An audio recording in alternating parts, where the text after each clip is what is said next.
Most people think hospitals are the safest place to be when something goes wrong. But the truth is, hospitalization itself carries risk that most patients and families are never taught to see. And tonight, we're not here obviously to create any kind of fear, but to create certain clarity, confidence, and agency.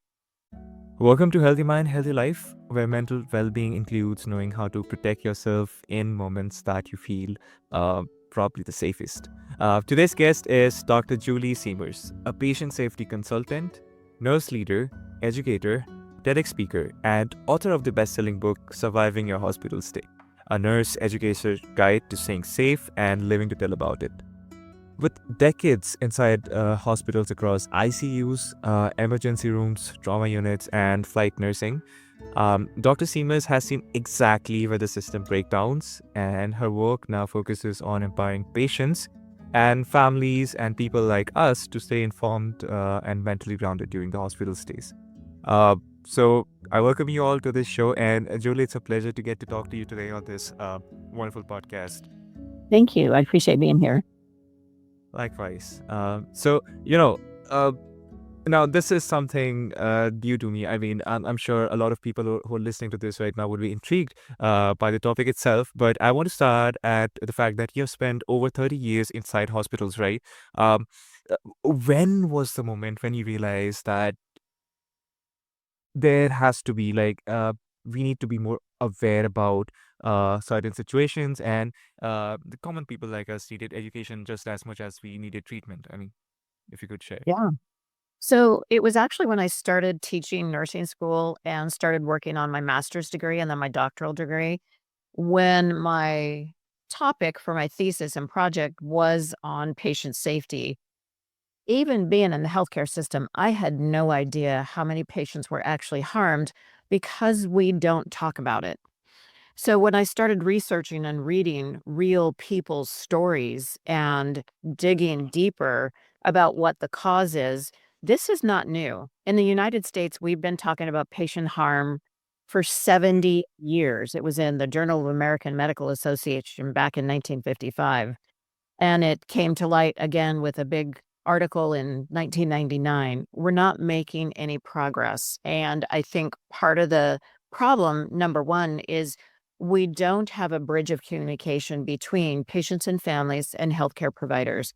There's a gap, there's a chasm that, in fact, you mentioned my TEDx talk. That was the Mhm. whole intent behind my TEDx talk, was to build that bridge. So it comes from patients and families becoming aware that healthcare needs more engagement from both sides of the aisle, and awareness. And so that is what I've been doing for the last few years, is trying to inform and educate patients and families.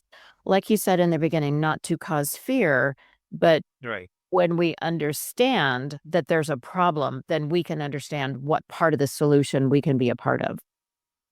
I mean, absolutely. And, I think many people believe, and including myself, that once we are admitted, right, we can fully kind of relax and, hand everything over to the people around us because, well, that's the kind of environment that we were believed to trust in since day one, right?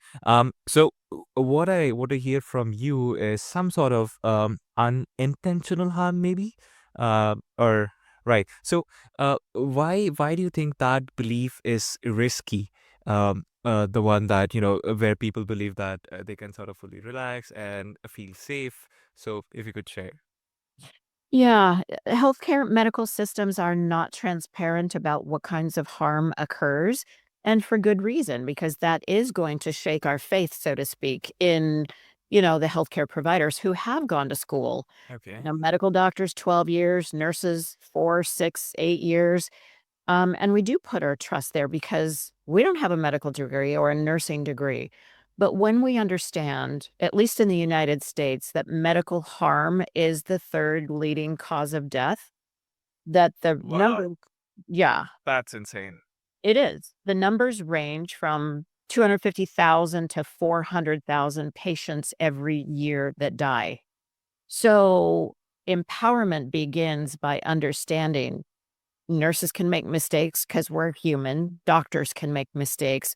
But more importantly, that it's errors that I call resulting from systems errors. And so there's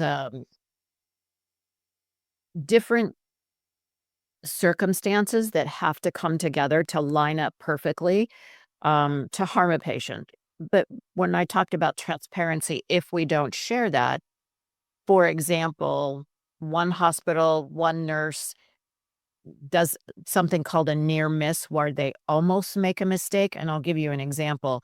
But if we don't share that, then others aren't Right. going to learn from that near miss. Yeah, please. Yeah. So, for example, there are some medications that look alike and sound alike. So, the name or even the vial, the bottle can look similar. And if we're in a hurry, which many times we are in healthcare because there's so much to do and so little time, we can take shortcuts. We cannot do the 5 or 6 medication rights. In fact, medication errors are the top cause of patient harm in the healthcare system, costing the United States about $40 billion every year. Wow. Some of those patients die, some are just harmed, some there's a mistake and they're lucky nothing bad happened. So the look-alike, sound-alike medications are Hmm. very common. And I'll give you an example. The actor Dennis Quaid, when his twins were born prematurely, and this was quite a few years ago, but the nurses grabbed a vial of the medication that said one, and the dilution was 1 in 10,000 versus 1 in 1,000. They gave the Oh, wrong dose, and his twins almost died because it was a blood thinner medication.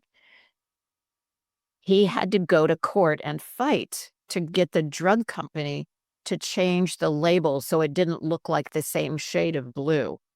You would think that a drug company would say, "Oh my gosh, thank goodness something didn't happen.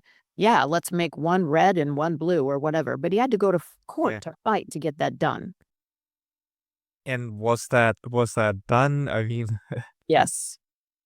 okay, okay, thank God. I mean, definitely there's some human factor, like you're saying.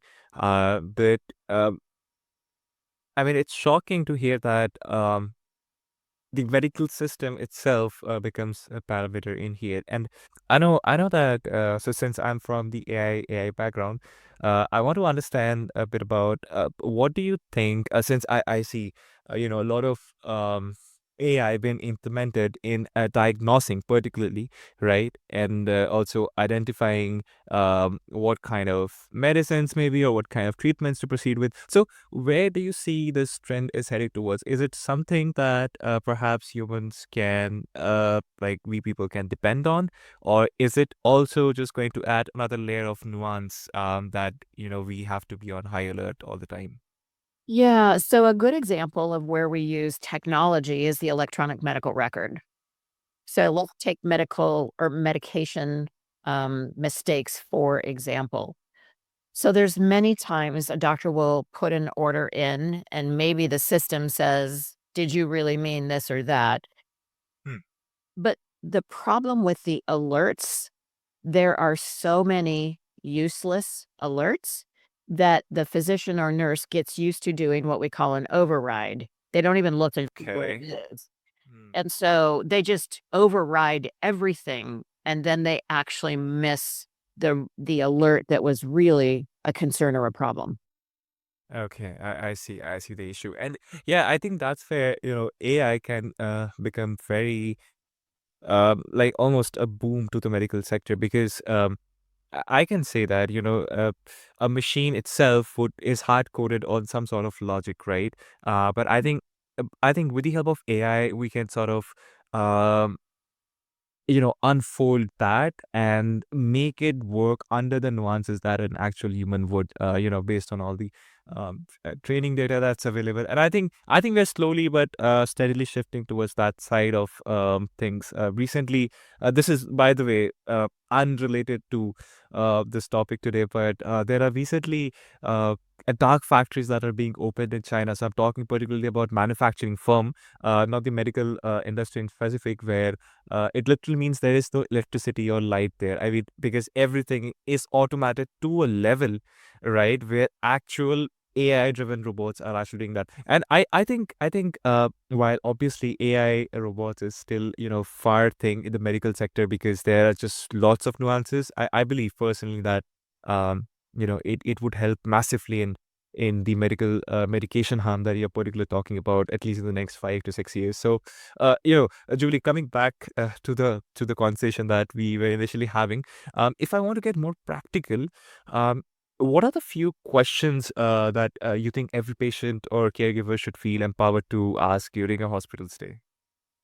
Well, to start with, before I would go to any hospital, here in the United States, we have a website called hospitalsafetygrade.org.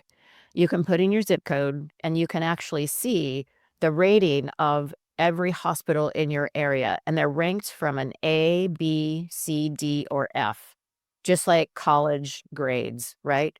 And there's 32 subcategories of how those ratings are attained, meaning in this category of surgery, what are the how does this hospital rank either red, yellow, or green in the area of postoperative blood clots? So that is the first area that I would go to. Even if you're not planning to go to the hospital, find out which hospitals in your area are the safest. And then when you get to the hospital, I would ask, number one, I would take a notepad and ask questions because Okay.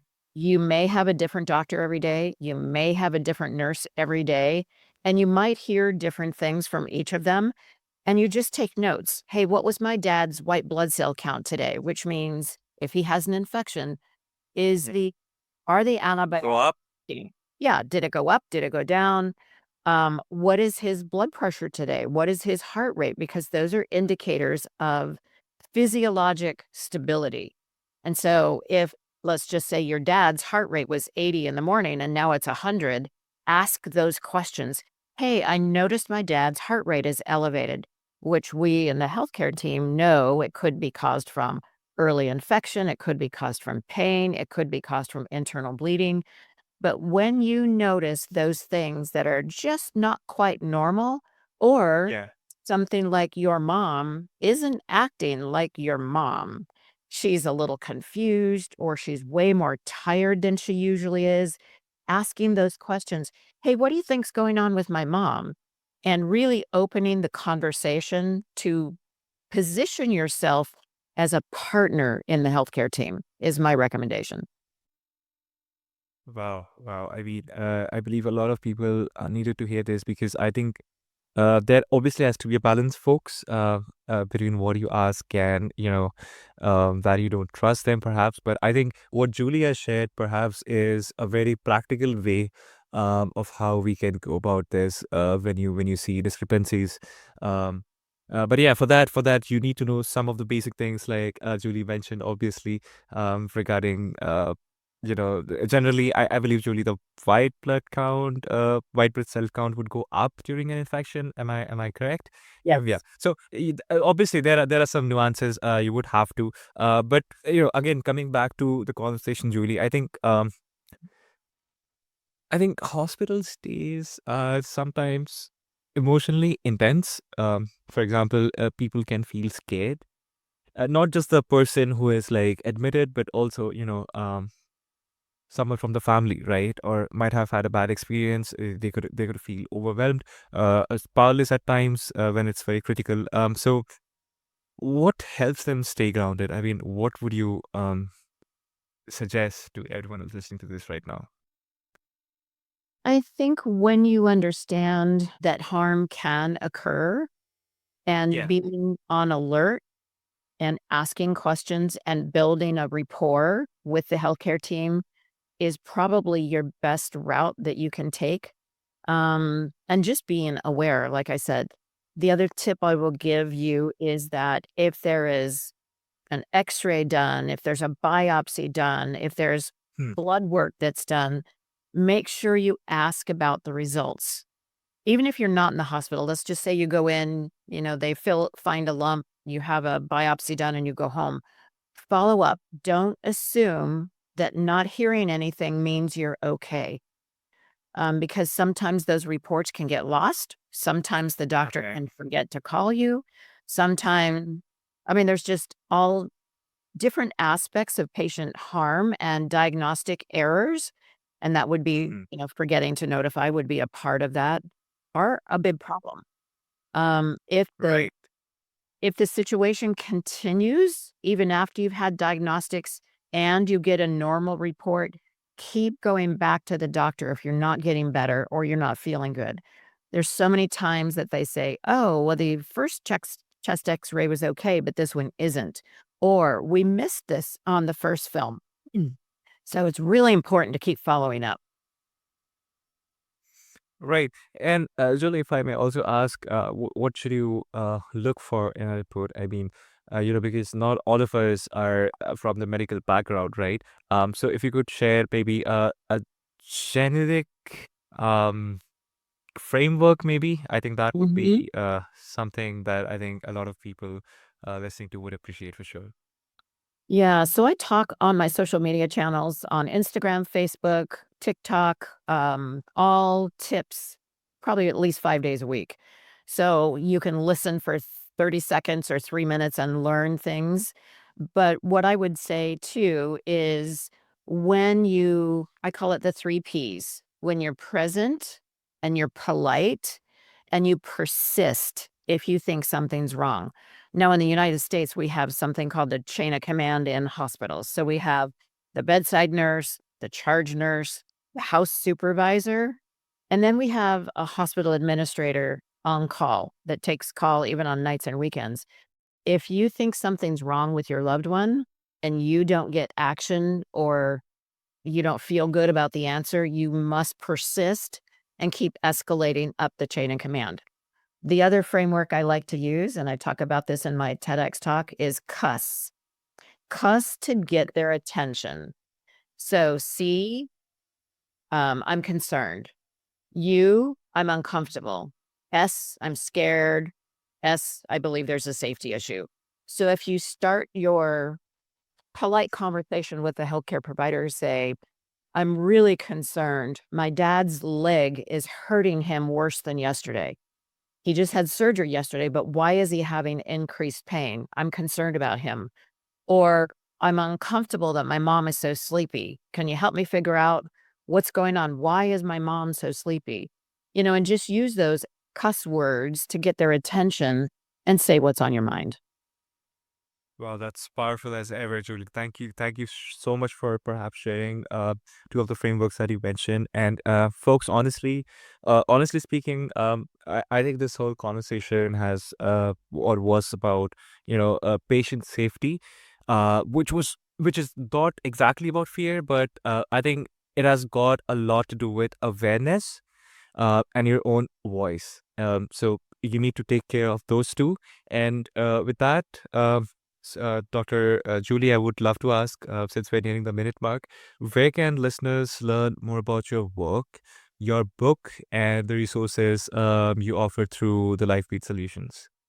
Yeah, so on my website, which is drjuliesiemers.com, you can find pretty much everything there. The book's also on Amazon. But that's my social media handle also is drjuliesiemers.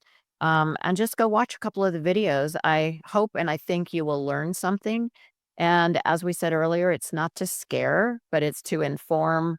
And then you feel like you mentioned the word power, or we don't want people to feel powerless, but the more informed you are, even just a little bit will help you feel like you have power over your situation and your whatever condition is going on that has you or your loved one in the hospital.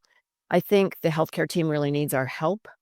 Yeah. And I think we can build that bridge of communication. Yes, we're gonna have to change culture to be able to do that. Some nurses are a little intimidated when, families ask questions, but it shouldn't Yeah. be like that. I always tell my nursing students, The only dumb question is the one you don't ask. And it's okay not to know everything. You'll never know everything. So say, let me go find out for you. Hmm. Yeah, that's I think a very powerful message indeed, and the shift in culture that you also mentioned about, I think that's that's inevitable if we start, with awareness amidst the common people like us who are not into healthcare, right? I think that would be the starting point. And Dr. Julie, you're already doing a great job here. And thanks for joining me up on this podcast and literally sharing this awareness with every one of us listening to this right now. So thank you again for bringing such practical stuff into this conversation. And guys, with that, we hit today's minute mark on Healthy Mind, Healthy Life. Thank you for joining us today on this show. And if this episode helped you feel more aware, prepared rather than more afraid, good, because that was the goal. And just a reminder that knowledge does not create panic; it does create power. Until next time, take care of your health, your mind, and the people you love. I'll see you in the next one.